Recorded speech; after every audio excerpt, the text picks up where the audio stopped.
If your Twitch stream is lagging or freezing for your viewers, but only when you're playing video games, this might be the reason why. In OBS, just go to your settings, go over to output, and make sure that your output mode is on simple.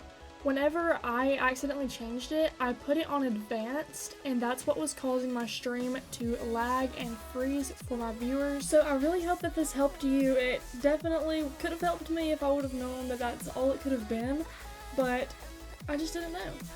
So I hope you guys really enjoyed this video. Like I said, I hope it helped, and if you need any more tips or questions, let me know and I will try to help you.